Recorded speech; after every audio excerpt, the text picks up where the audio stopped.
Enerji resurslarından səmərəli istifadə və enerji effektivliyi haqqında qanuna edilmiş dəyişikliklərə əsasən, ölkəmizdə enerji səmərəliliyinin artırılması məqsədi ilə közərmə lampalarının mərhələli şəkildə dövriyyədən çıxarılması qərarı alınıb. 2026-cı ilin əvvəlindən başlayaraq 60 watt və daha yüksək gücə malik lampaların istehsalı, idxalı və satışı qadağan edilib. İyulun 1-dən isə qadağa 25-60 watt gücündə olan lampalara da şamil olunacaq. Bəs qərarın icrasına sayılı günlər qalmış. Bazarda mənzərə necədir?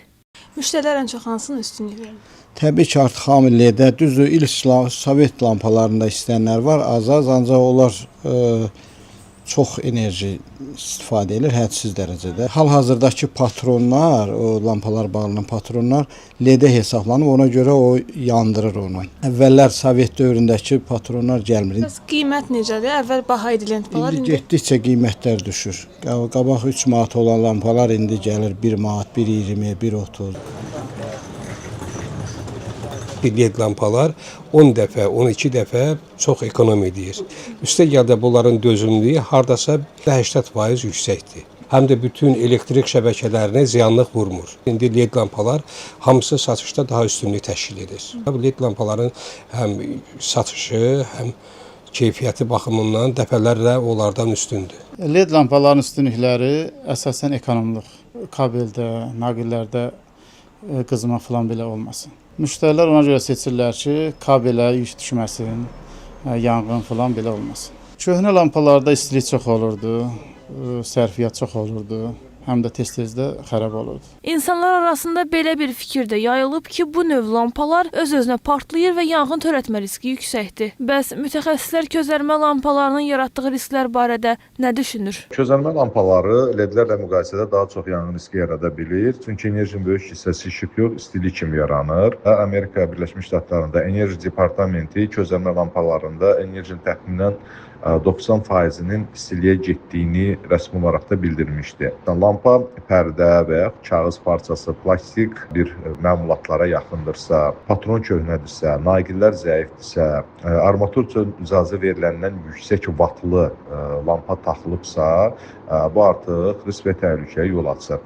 Közərmə lampası özünə partlayış yaratmır, amma qaz sızması və yaxud havada hər hansı bir qarışıq partlayıcı mühit varsa, artıq qızmış filament, qığılcım və yaxud da işığın yandırılan zaman o qısa qapanmadan partlayış prosesi baş verir.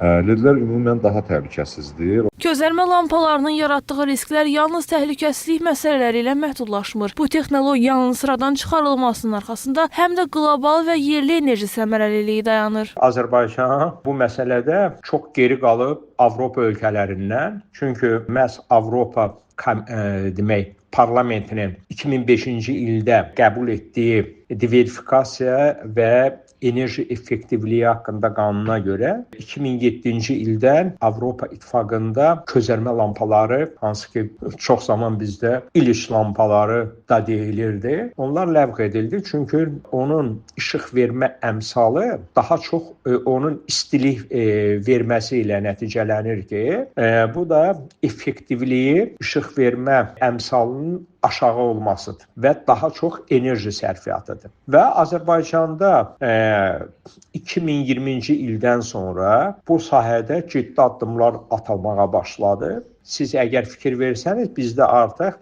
yollarda da, hətta Bakının qəsəbələrində, ondan sonra rayonlarda közərmə lampası olan işıqlandırma, yol işıqlandırmasını LED işıqlarla əvəz edirlər. Bəs gözlərimiz bu dəyişimə necə reaksiya verəcək? Sarı közərmə lampalarının göz üçün daha yaxşı olduğu deyə bir fikir geniş yayılmışdır. Əslində isə bu tam doğru deyil. Sarı közərmə lampalarının işığı daha isti və sarımtıl olduğu üçün bir çox insan tərəfindən daha rahat qəbul edilir.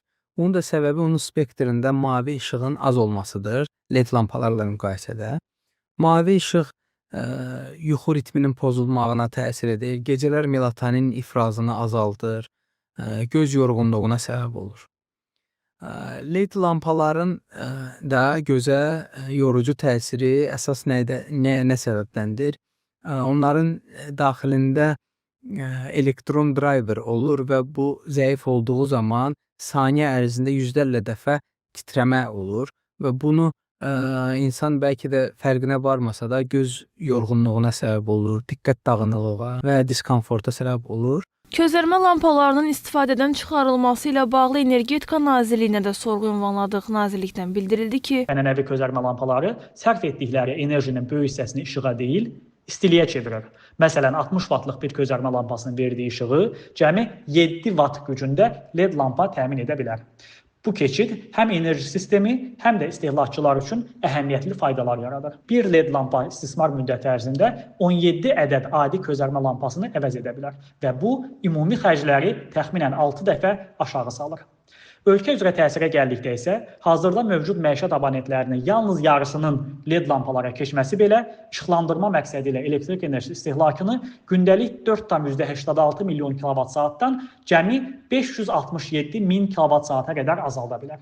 Bu isə həm elektrik enerjisinə, həm təbii qaza qənaət, həm də karbon emissiyalarının əhəmiyyətli dərəcədə azaldılması deməkdir. Beləliklə uzun illər məişətimizin ayrılmaz hissəsi olmuş közərmə lampaları artıq tədricən istifadədən çıxaraq tarixə qovuşur. Lakin unutmayaq ki, qəbul edilmiş bu qərar yalnız ekoloji təhlükəsizliyin gücləndirilməsinə deyil, həm də ölkə üzrə milyonlarla kilovat-saat elektrik enerjisinə qənaət olunmasına xidmət edəcək. Müasir dövrün tələbləri və innovativ texnologiyaların inkişafı fonunda bu keçid enerjidən səmərəli və məsuliyyətli istifadə istiqamətində atılan mühüm və zəruri addım kimi qiymətləndirilir. Nigar Rəcəbova, Vüsal Bayramov, APA TV.